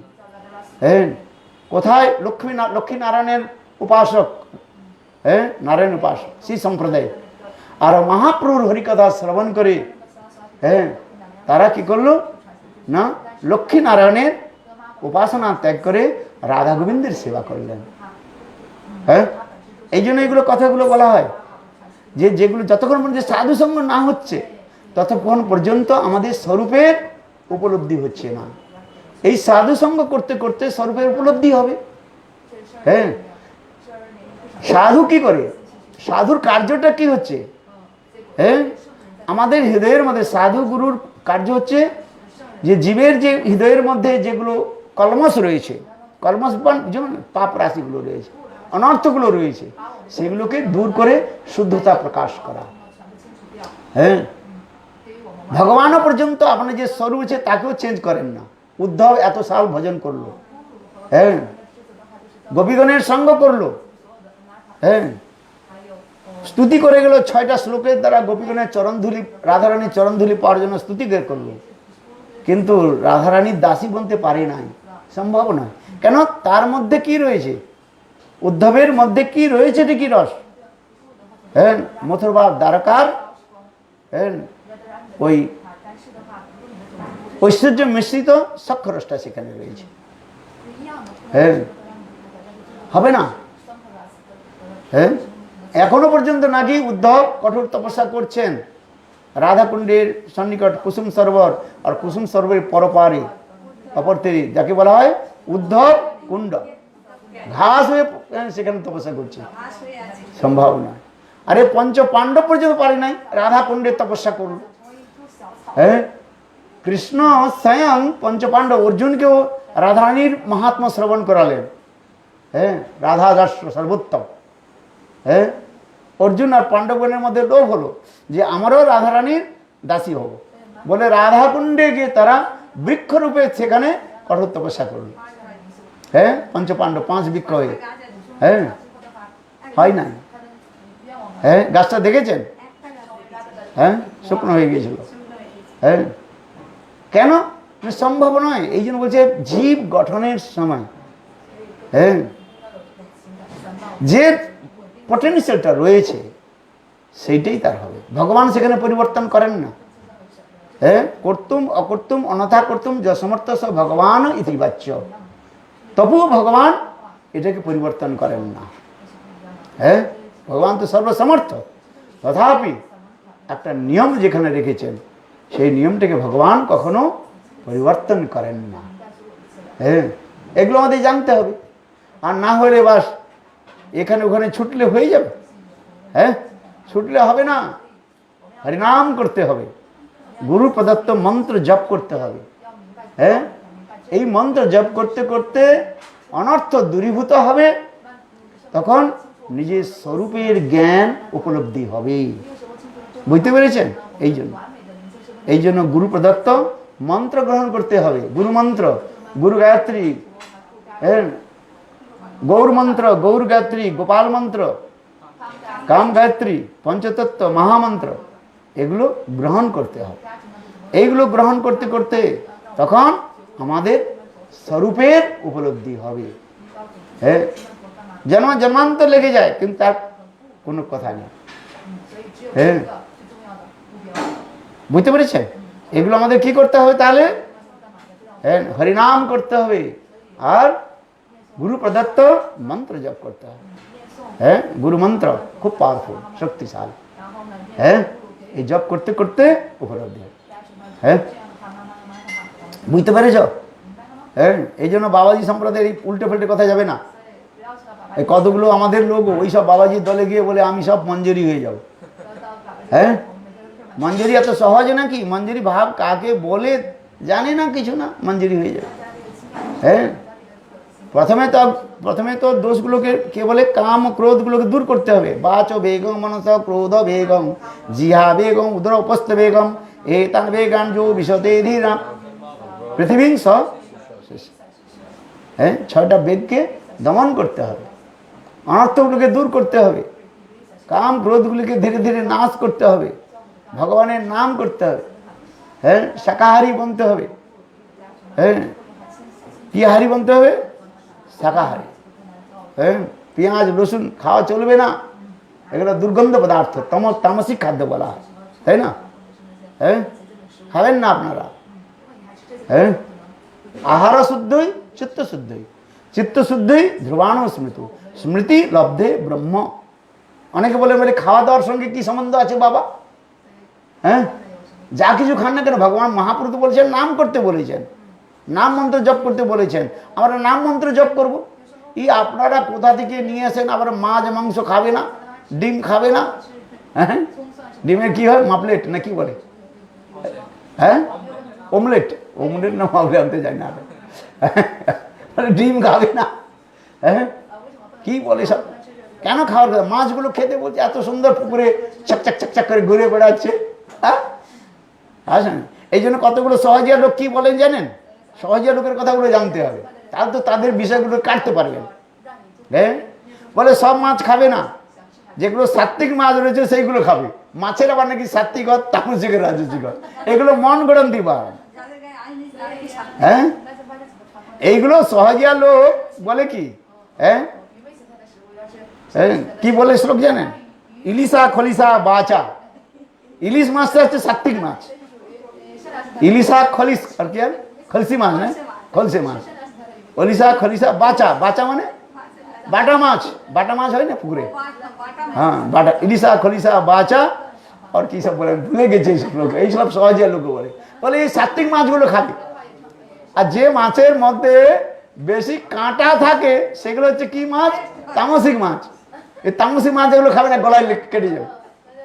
হ্যাঁ, গুরুটা ওই রকম, মাছ খাওয়া গুরু না। হ্যাঁ, আগের জন্ম তো বক ছিল, বক ছিল না, বকেরও একটা দেখবেন উপরে একটা মাঝে টিকি আছে না, টিকি বলে তো না কি বলে চৈতন্য, হ্যাঁ ওই জন্য আপনার বক দেখবেন ও বকের একটা টিকি আছে, আর খায়টা কি মাছ খায়। ওইগুলো ওই সকল গুরুগুলো আগে কি ছিলেন জানেন, সব কি ছিল, বক ছিল, বক করে, হ্যাঁ টিকি রেখেছে এরকম গিলা, আর উল্টা সিধা কথা বলে। হ্যাঁ, এগুলো এগুলো গুরু বাচ্চ তো বহুত দূরের কথা, মনুষ্য বাচ্চ না, মনুষ্য হলে তো কিছুটা হতো তবু। হ্যাঁ, আচ্ছা এই শ্লোকগুলো কোনো শাস্ত্রের মধ্যে রয়েছে, বেদ পুরাণ উপনিষদের মধ্যে রয়েছে যে মাছ সাত্বিক মাছ হয়, তামসিক মাছ হয়, রাজসিক মাছ হয়? হ্যাঁ, কোথা থেকে পেয়েছে সব মন গড়ন্তি কথা বলে দিল। হ্যাঁ, লোককে কি বলে এইসব, লোককে কি করে ভাঁওতাবাজি, ভাঁওতাবাজি বুঝলেন, লোক ঠকানো। হ্যাঁ, নিজে ইলিশ মাছ খাওয়ার জন্য এইসব বলে। হ্যাঁ, কে জানে ইলিশ মাছের কি আছে নামটি এলে কি জিভে জল আসে। আচ্ছা এগুলো লেখা আছে কি? হ্যাঁ, আরে গন্ধ, মাছের গন্ধ, ইলিশ মাছটা গন্ধ কি গন্ধ না, সব মাছগুলোই তো তামসিক। হ্যাঁ, হাত দিলে ও মাছের মধ্যে কি ই থাকে না, হ্যাঁ হড় হড় হড় করে, হ্যাঁ লালা থাকে না হাত মাছ মধ্যে। হ্যাঁ, আচ্ছা হাতটা শুনবেন দেখি গন্ধ করে কি গন্ধ করে? হ্যাঁ, এসব কথাগুলো পেয়েছে কোথায়, এগুলো আমাদের জানতে হবে। আমাদের বেশি বলতে গেলে উল্টি হয়ে যাবে। হ্যাঁ, মাছগুলো কি কাটে, কই মাছগুলো কাটে, কচকচ কচ করে কাটে, আর সেই গরম তেলের মধ্যে জোদে, কিন্তু জানে না ওই আগে মানে আগামী জন্মে কি হতে হবে, ওই কই মাছ হতে হবে।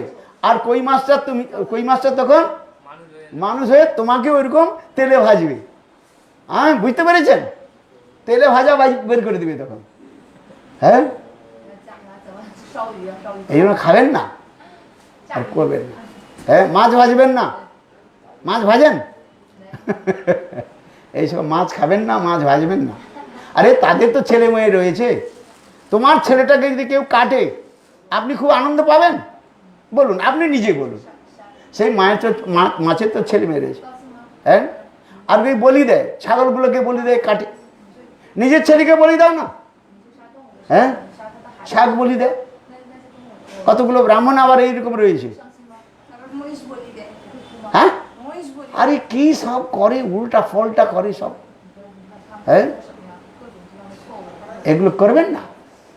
হ্যাঁ, সাথে এই জন্য বলছেন আহার শুদ্ধ চিত্ত শুদ্ধি। আহার সিদ্ধি হলে, আহার শুদ্ধ হলে চিত্তটা শুদ্ধ হয়, চিত্ত শুদ্ধ হলে তখন মনটা শুদ্ধ হয়।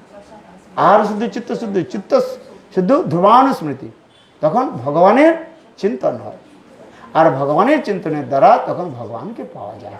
এই জন্য শ্লোকটা রয়েছে শাস্ত্রের মধ্যে, আহার শুদ্ধ চিত্ত শুদ্ধ, চিত্ত শুদ্ধ ধ্রুবানুস্মৃত আর স্মৃতি লব্ধে ব্রহ্ম, ভগবানকে সেখানে পাওয়া যায়। এখানে ব্রহ্ম বলতে ব্রহ্ম শব্দের মুখ্য অর্থে কহে ভগবান, ব্রহ্ম শব্দের মুখ্য অর্থ হচ্ছে কি স্বয়ং ভগবান।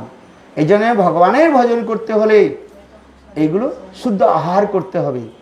হ্যাঁ, বুঝতে পারছেন? আবার অনেকে প্রশ্ন করেন, আচ্ছা আমরা নয় মাছ কাটি জীব হিংসা করি, আর আপনারা ওই যে লাউ গাছের ডগাগুলোকে ডক ডক ডক করে কেটে নিয়ে এসে খান কেন, তাদের কষ্ট হয় না? আচ্ছা বলে কি বলে না? আপনি যখন যাবেন বলে যে আমরা মাছ খাই বলে আমাদের আপনার নিন্দা করেন, হ্যাঁ, তো আপনার ওই লাউ গাছগুলোকে যেগুলো চকচক করে বেড়ে যাচ্ছে, হ্যাঁ, সেই লাউ গাছগুলো কেটে এনে আবার আপনার সবজি করে কেন খান? কি তাদের কষ্ট হয় না? কি তাদের মধ্যে প্রাণ নাই? হ্যাঁ, জগদীশচন্দ্র বসু তিনি তো আমাদের দেখিয়েছেন, কি দেখিয়েছেন? বৃক্ষেরও প্রাণ আছে। তার আগে লোক মনে করতো এগুলোর মধ্যে প্রাণ নেই। হ্যাঁ, তাই না? এমনকি আজ থেকে 100 বছর আগে আমেরিকায় এমন একটা প্রথা ছিল, বলে এই মেয়েগুলো মানুষ নয়, এমন একটা প্রথা ছিল। হ্যাঁ, এরা তো একটা পশু, কেবল পুরুষের উপভোগ্য, এমনভাবে তাদের মধ্যে ধারণা ছিল। হ্যাঁ, কিন্তু তার পরবর্তী রেনেসাঁস হওয়ার জন্য তারপরে সেখানে মেয়েদের সর্বাধিকার দেওয়া হয়। হ্যাঁ, বিদেশে যতগুলো দেশ রয়েছে অধিকাংশ দেশে সেখানে মায়েদের স্থান বেশি দেওয়া হয়। বুঝলেন? যেমন বিশেষ করে ইউকে, ইউনাইটেড কিংডম, হ্যাঁ, বুঝতে পেরেছেন, ইংল্যান্ড, ওইখানে কে হয়? সদা সর্বদা রানী থাকেন তিনি, রাজ্যের সর্বোত্তম তিনি হলেন রানী। হ্যাঁ, ওখানে কোনো রাজা হয় না। হ্যাঁ, মহারানী সেখানে বলা হয়, ইংল্যান্ডের মহারানী। রানীদের সেখানে মানে মেয়েদের সেখানে সর্বোত্তমতা দেওয়া হয়েছে। হ্যাঁ, নারী সংরক্ষণের কথা বলা হয়েছে। হ্যাঁ, আমাদের এই ভক্তিবিনোদ ঠাকুর বলেছেন, দেশের নারীর সংরক্ষণতা নাই, সে দেশ হ্যাঁ পাপে পরিপূর্ণ হয়ে যায়, সে দেশ ধ্বংস হয়ে যায়। হ্যাঁ, আমি এই জন্য বলছি যে আসুন, চলে আসুন। এই যে তাহলে এই লাউ গাছের ডগাগুলো কেটে কেটে আপনারা খান কেন বৈষ্ণব হয়ে? তাদের কি কষ্ট হয় না? হ্যাঁ, তাদেরও প্রাণ আছে, তাদেরও কষ্ট হয়। তাহলে আপনারা কেন করেন? এখন আমাদের বৈষ্ণব বিচারটা কি বলছে শুনুন ভালো করে, এটা জানতে হবে। ভগবানের সেবাতে তা লাগিয়ে দেওয়া হচ্ছে তাকে। হ্যাঁ, তার যেছেন এগুলো, এই জন্য গীতাতে ভগবান কি বলছেন? যৎ করছি যজ্জসি যদাসি যৎ যৎ কুরুষ তৎ মত অর্পণম। তুমি যা কিছু করবে আমাতে অর্পণ করো, তাতে তোমার পাপ লাগবে না। হ্যাঁ, বুঝতে পারছে? তাহলে বলবো তো মাছ খাবো, মাছ খেয়ে ভগবানকে লাগিয়ে দেবো, তাহলে আমার পাপ লাগবে না। না, ভগবান বলছেন যে তিনি শুদ্ধ আহার করেন, সাত্বিক বস্তুকে ভগবানেতে লাগানো হয়। হ্যাঁ, অসাত্বিক না। হ্যাঁ, এই জন্য এগুলো যুক্তিগুলো রয়েছে আমাদের শাস্ত্রের মধ্যে। হ্যাঁ, আলু কাটছেন, আলুর মধ্যে তো প্রাণ রয়েছে। হ্যাঁ, কিন্তু সেই আলুটাকে কি করা হচ্ছে? ভগবানেতে অর্পিত করা হচ্ছে। হ্যাঁ, কেন শাস্ত্রের মধ্যে আবার বলা হয়েছে, ভাগবতের মধ্যে বলা হয়েছে, এক প্রাণী অপর প্রাণীকে আহার করেই তারা জীবন ধারণ করে, তাই না? এটা সত্য কি না বুঝতে পারছেন? একটা প্রাণী অপর প্রাণীকে আহার করে ভোজন করে। হ্যাঁ, দেখুন একটা ওই ফড়িং পরে তো নাকি ছোটো ছোটো এগুলো, ফড়িংগুলো পোকা খায়। হ্যাঁ, গাছের এই পাতার মধ্যে ফড়িংগুলোকে খায়। আর ফড়িংটাকে ধরে কে পাখি খায়, পাখিটাকে কে ধরে বাজ পাখি খায়, বাজ পাখিটাকে কে ধরে? শিকারি ধরলো কি অন্য কোনো ধরলো, তাকে মারলো। এইভাবে দেখা যায় এক প্রাণী অপর প্রাণীকে ভোজন করে তার জীবিকা নির্বাহ করে। হ্যাঁ, এটা শাস্ত্রের কথা। আর এই জন্য আমরা দেখছি তো সকলেই। হ্যাঁ, হ্যাঁ, কিন্তু কোন আহার, আমরা মনুষ্য জাতি, আমাদের বিচার শক্তি ভগবান দিয়েছেন, কোনটা খেতে হবে কোনটা খেতে না হবে। ভগবান সবকিছু সৃষ্টি করেছেন, তার মানে মনুষ্যকে বলা হয়নি যে সব তুমি খাও। ভগবান কি করেছেন? ঘাস সৃষ্টি করেছে, সেই ঘাসটা কে খাবে? গরু খাবে, হিরণ খাবে, হ্যাঁ, হরিণ খাবে ঘাস। হ্যাঁ, আমরা মনুষ্য ঘাস খাবো নাকি? হ্যাঁ, তাহলে মনুষ্যের সঙ্গে আর ওই গরুর সঙ্গে কি তফাৎ থাকলো? হ্যাঁ, হ্যাঁ, ভগবান ঘাস সৃষ্টি করেছেন আর হিরণ সৃষ্টি করেছেন। হিরণ মানে হরিণ, হরিণ ঘাস খাচ্ছে। আবার হরিণকে কে খাচ্ছে? ব্যাঘ্র খাচ্ছে, শের মানে সিংহ খাচ্ছে, বাঘ খাচ্ছে। হ্যাঁ, তো প্রত্যেক প্রাণীর ভোজনের একটা সেখানে বিধান দেওয়া হয়েছে, কে কি খাবে না খাবে। হ্যাঁ, তার মানে নয় যে আমরা মানুষের সব কিছু খেয়ে নেব। হ্যাঁ, সব কিছু খাওয়ার কথা বলা হয় নাই, সেখানে একটা চার্ট দেওয়া হয়েছে। হ্যাঁ, তালিকা দেওয়া হয়েছে যে আপনি কিটা খাবেন আর কিটা খাবেন না। হ্যাঁ, আপনি মনুষ্য, মনুষ্য মানে কি? মানুষ, বুদ্ধি ভগবান দিয়েছে। হ্যাঁ, বুদ্ধিটা অন্য কোনো থেকে আসে নাই, অপরে ধার করা নয়, ভগবান আপনাকে বুদ্ধিটা নিজেই দিয়েছে। সেই বুদ্ধি দিয়ে আপনি কি করতে হবে? বিচার করতে হবে। এই জন্য ভগবান গীতাতে কি বলেছেন? দদামি বুদ্ধি যোগং তং যেন মাম উপজান্তিতে। আমি হচ্ছে সকলকে বুদ্ধি যোগ দিয়ে থাকি।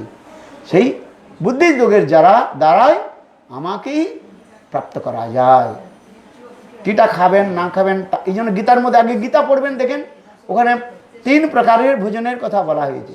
সাত্বিক ভোজন, রাজসিক ভোজন, তামসিক ভোজন। সাত্বিক ভোজনটা রয়েছে মনুষ্যের জন্য, হ্যাঁ তাই না? আর রাজসিক তামসিক ভোজন মানুষ অথবা অন্য ইতর প্রাণীর মধ্যে দেওয়া হয়েছে। হ্যাঁ, মানুষের ভোজন হচ্ছে সাত্বিক ভোজন, সাত্বিক ভোজন করতে হবে।